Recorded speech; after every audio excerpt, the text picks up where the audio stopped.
नमस्कार, न्यूजन competition cracker में आपका स्वागत है। आज है 7 मार्च 2025। डेली करंट अफेयर क्विज के इस वीडियो में आपका स्वागत है।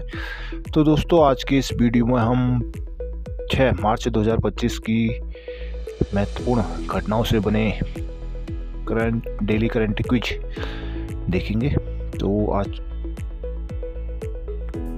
का पहला क्वेश्चन है, मोदी ने किस राज्य में विंटर टूरिज्म प्रोग्राम में हिस्सा लिया है? ऑप्शन है ए आसाम, बी राजस्थान, सी हिमाचल प्रदेश या डी उत्तरांचल। आंसर है डी उत्तराखंड। प्रधानमंत्री नरेंद्र मोदी ने उत्तराखंड के हरसिल में एक ट्रैक और बाइक रैली को हरी झंडी दिखाने के बाद विंटर टूरिज्म कार्यक्रम में हिस्सा लिया। उन्होंने मुखवा में मां गंगा के शीतकालीन धाम में पूजा अर्चना और दर्शन भी किए। इस वर्ष उत्तराखंड सरकार ने विंटर टूरिज्म कार्यक्रम की पहल की है। इस दौरान उत्तराखंड के मुख्यमंत्री पुष्कर सिंह धामी भी वहां उपस्थित थे। अगला क्वेश्चन है, गोविंद घाट से हेमकुंड साहिब जी रोपवे प्रोजेक्ट को केंद्र ने मंजूरी दी है, यह किस राज्य में है? ऑप्शन है ए हिमाचल, बी उत्तराखंड, सी सिक्किम या डी अरुणाचल प्रदेश। आंसर है बी उत्तराखंड। गोविंद घाट से हेमकुंड साहिब जी रोपवे परियोजना को हाल ही में केंद्र सरकार ने मंजूरी दी है। यह उत्तराखंड के चार धाम यात्रा का महत्वपूर्ण पड़ाव है, जिसका उद्देश्य तीर्थ यात्रा चार धाम यात्रा की सुगमता को बढ़ाना है और भारत के उत्तराखंड में पर्यटन को बढ़ावा देना है। यह रोपवे 12.4 किलोमीटर लंबा होगा। इसकी अनुमानित लागत लगभग 2730.13 करोड़ रुपये है। यह शीतकालीन विंटर टूरिज्म का ही एक पार्ट है, जो चारधाम यात्रा को सदाबहार रूट, ऑल वेदर रूट के रूप में विकसित करने की उत्तराखंड गवर्नमेंट की जो एक योजना है, उसके लिए ही बनाया जा रहा है।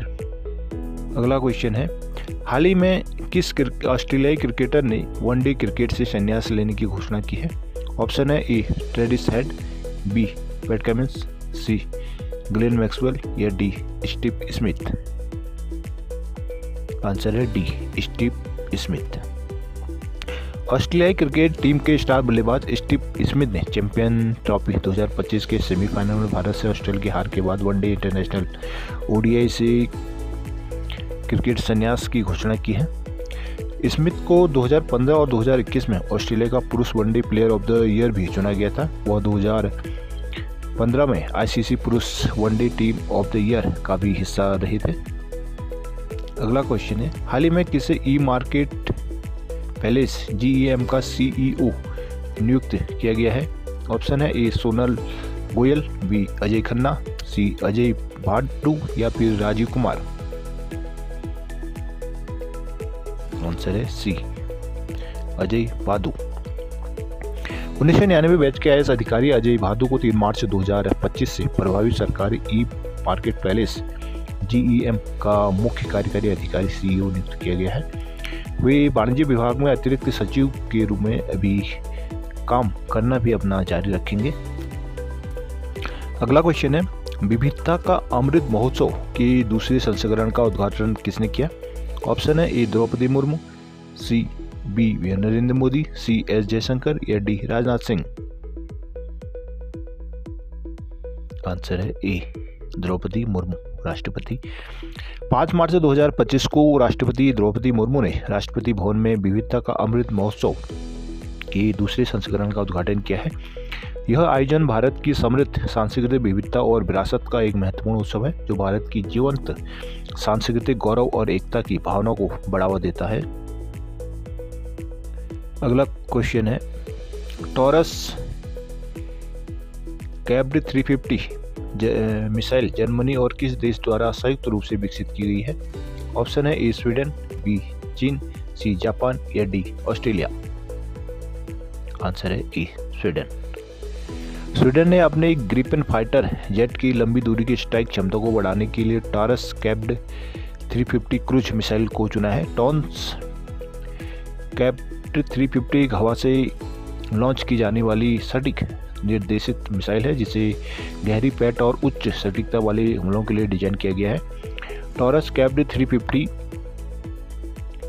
मिसाइल जर्मनी और स्वीडन के बीच एक संयुक्त उद्यम द्वारा विकसित किया गया है। विशेष रूप से टॉरस सिस्टम GmbH द्वारा, जो कि MBDA डॉइचलैंड जर्मनी और साप बोफोर्स डायनामिक स्वीडन के बीच एक साझेदारी है। मिसाइल वायु रक्षा प्रणाली को भी बाईपास कर सकती है और भारी क्लेमन जर्मनी लक्ष्यों को भी नष्ट कर सकती है। यह 2005 से परिचालन सेवा में है और इसका उपयोग जर्मनी, स्पेन और दक्षिण कोरिया की वायुसेनाओं द्वारा किया जाता है। अगला क्वेश्चन है, मालाबार सीबेट जो समाचारों में देखा गया भारत के किस क्षेत्र में स्थानिक है? ऑप्शन है इसका ए लद्दाख, बी पश्चिमी घाट, सी पूर्वोत्तर या डी पूर्वी घाट। आंसर है इसका बी पश्चिमी घाट। एक दुर्लभ सीवेट बिल्ली जो आमतौर पर तिरुमाला के पास सेकचलम के जंगलों में पाई जाती है, हाल ही में आंध्र प्रदेश के गुंटूर जिले के तालेपल्ली में देखी गई थी।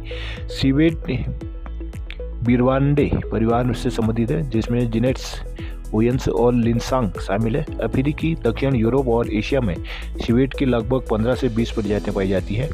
भारत में जंगली सीवेट की 8 प्रजातियां हैं, जिनमें कॉमन पाम सीवेट और स्मॉल इंडियन सीवेट पूरे देश में पाए जाते हैं।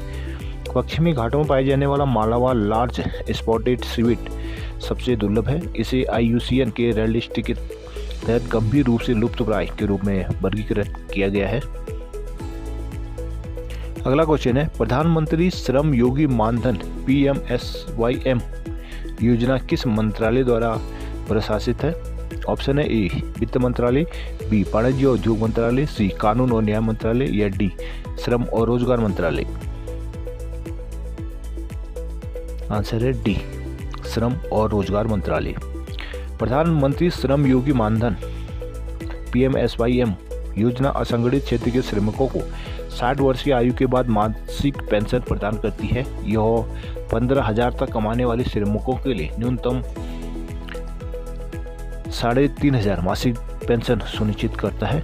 इस योजना का उद्देश्य भारत के सकल घरेलू उत्पाद में लगभग 50% योगदान देने वाले असंगठित श्रमिकों को लाभ पहुंचाना है, जिसमें रेहड़ी पटरी वाले, घरेलू कामगार और कृषि श्रमिक शामिल हैं। दिसंबर 2024 तक ई श्रम पोर्टल में 30.51 करोड़ से अधिक असंगठित श्रमिक पंजीकृत हैं। इसे अंतरिम बजट 2019 में लॉन्च किया गया था। PMSYM को भारतीय जीवन बीमा निगम और common service centre e-governance services India limited के साथ मिलकर श्रम और रोजगार मंत्रालय द्वारा प्रशासित किया जाता है।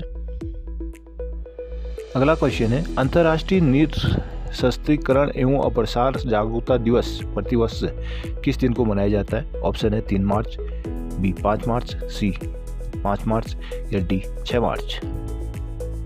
आंसर है सी 5 मार्च। अंतर्राष्ट्रीय निरस्त्रीकरण और अप्रसार जागरूकता दिवस हर साल 5 मार्च को मनाया जाता है। इसे संयुक्त राष्ट्र महासभा द्वारा 2022 में जागरूकता बढ़ाने के लिए स्थापित किया गया था। खासकर युवाओं में यह दिन परमाणु, रासायनिक और जैविक हथियारों जैसे सामूहिक विनाश के हथियार से होने वाले खतरों पर प्रकाश डालता है।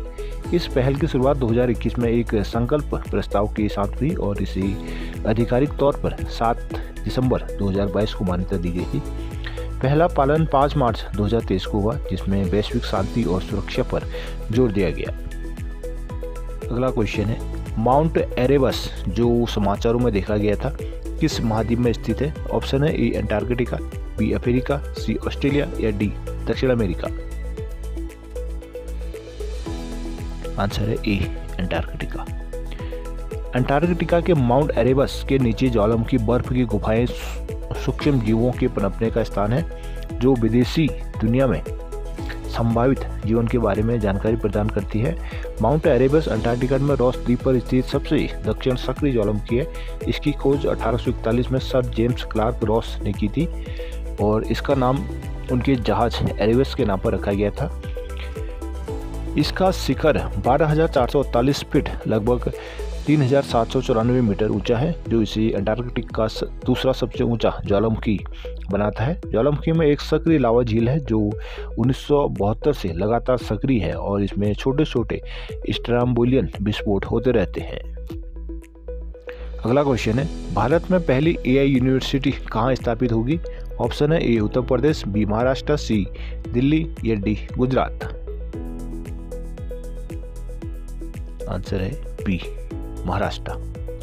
महाराष्ट्र में भारत का पहला आर्टिफिशियल स्टैटिक AI विश्वविद्यालय स्थापित किया जा रहा है, जो AI शिक्षा, अनुसंधान और नवाचार को बढ़ावा देने की दिशा में एक महत्वपूर्ण कदम है।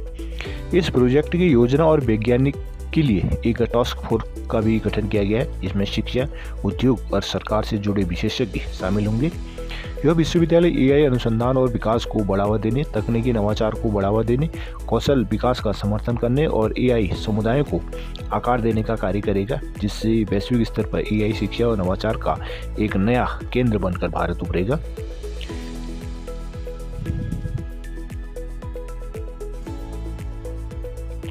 इस AI विश्वविद्यालय के जो मुख्य उद्देश्य या मुख्य बिंदु हैं उन्हें देख लिया जाए तो पहली बात तो यह है कि AI डिजिटल विश्वविद्यालय है भारत का पहला, और दूसरा AI और संबंधित क्षेत्रों में अनुसंधान, नवाचार और विकास को बढ़ावा देने के लिए इसकी स्थापना की जा रही है। उद्योग, अर्थशास्त्र और सरकार के बीच सहयोग को इसके माध्यम से बढ़ावा दिया जाएगा। तकनीकी प्रगति और AI नीति निर्माण के लिए भी यह विद्यालय जिम्मेदार होगा। तो दोस्तों, ये थे आज 7 फरवरी 2025 की महत्वपूर्ण करंट अफेयर। इस करंट अफेयर में नेशनल इश्यू, इंटरनेशनल इश्यूज हो गए और कुछ साइंस, इन्वायरमेंटल, इकोनॉमिकल जो करंट अफेयर हैं, जो इश्यूज हैं, उनसे जो क्वेश्चन बन सकते हैं उन क्वेश्चनों को यहाँ पर बना के आप क्वेश्चनों के माध्यम से आपके सामने इस वीडियो में लाए हैं। तो आशा करते हैं ये आपकी तैयारी में एक नया आयाम जोड़ेगी और आपकी जो तैयारी चल रही है उसमें एक सहयोग देगी। इसलिए वीडियो को लाइक, शेयर ज़रूर कर लीजिएगा, साथ ही चैनल को सब्सक्राइब ज़रूर कर लीजिए। And thanks for watching.